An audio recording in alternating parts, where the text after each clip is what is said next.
Hi, I'm Fork, and welcome to something I've seen often suggested, sometimes requested, but never before attempted, a Dominion-centric, community-produced champion spotlight.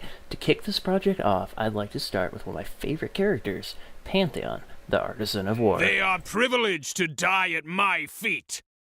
Pantheon is a fighter-assassin with massive travel power due to his ultimate.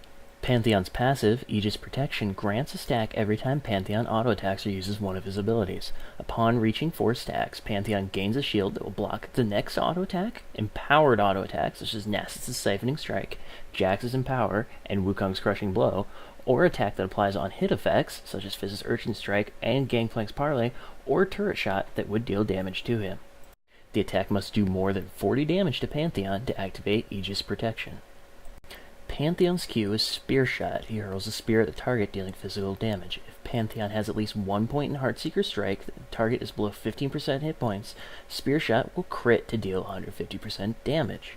This is not actually a critical strike despite the tooltip, and is not increased by the bonus critical damage from Infinity Edge, Lethality Mastery, or crit damage runes. Pantheon's W is Aegis of Xeonia. He leaps to an enemy champion, stunning it and dealing magic damage. This will also always fully charge his passive. His E is Heartseeker Strike. Pantheon channels for 3/4 of a second, dealing 3 strikes in a cone in front of him. Damage done is doubled versus champions, so if the tooltip damage looks low, multiply it by 6. Double damage on 3 strikes. If you have at least 1 point in Heartseeker Strike, all of Pantheon's basic attacks versus enemies below 15% of their health will automatically crit. Pantheon's ultimate is Grand Skyfall. After channeling for 2 seconds, Pantheon leaps into the air, crashing down at the target a second and a half later. Enemies hit are slowed by 35% and take full damage to the center of the blast, decreasing to about half at the edges. If Grand Skyfall is cancelled or interrupted, it's put on a shortened cooldown of 10 seconds. One ability, usually Aegis of Xeonia, can be queued up after Pantheon leaves the ground. It'll be executed at the time you land. At game start, I put 1 point in each skill.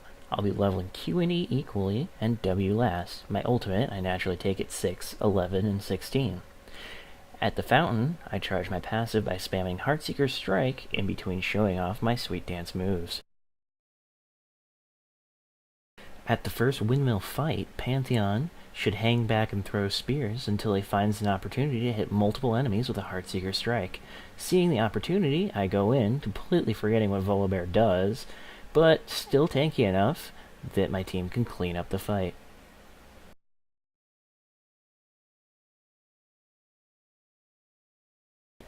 Later in the game, I have a chance for revenge. I wait for Volibear to throw me before I use Heartseeker Strike so he cannot interrupt the channel. Always remember that your E is interruptible, and that will reduce the damage. Despite his tankiness, due to his poor planning, Volibear is an easy kill. As a burst character in teamfights, try and focus the enemies with the least defenses.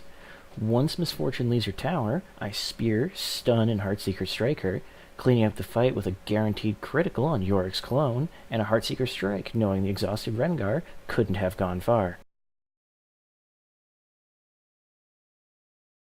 Never underestimate Pantheon's burst, especially at low life. Here Rengar and Ward think they have me, and send my stun and shield keep me alive for a double kill. Pantheon's ultimate is perfect for getting to where the action is, or sometimes getting back to it. Here, I overextend trying to kill Misfortune and die to Rengar and Yorick. However, I still have plenty of time to shop, revive, and ult in to defend the point.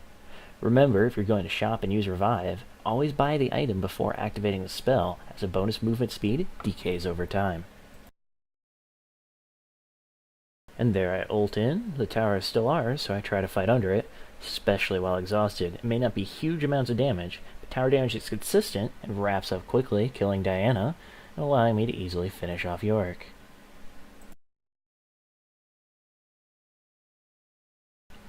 Pantheon's ultimate does a surprising amount of damage, with 1000 base damage at level 3. In this teamfight, Diana dies to Grand Skyfall alone, letting you use all of my abilities to finish Yorick. Once he's reduced to just his clone, I let him fight me under the tower, as there's nowhere else he can run before his timer is out, and I might as well use the tower damage to help me kill him.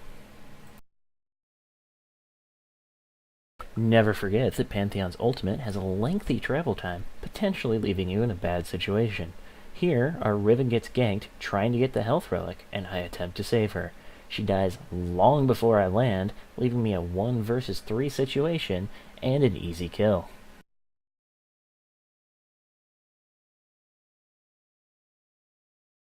A much better place to aim is an enemy capturing a tower, as they're unlikely to move until they see you arrive. This makes for exceptional ganks in bottom lane once the enemy's health is low.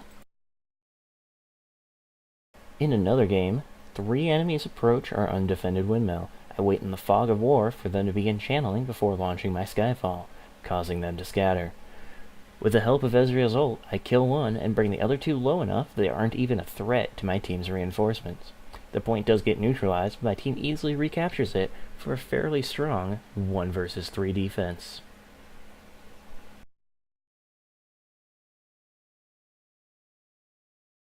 One final thing I'd like to show you. On Dominion, enemies will often try to lead you on a winding chase through the jungle to distract you from the objective-based gameplay.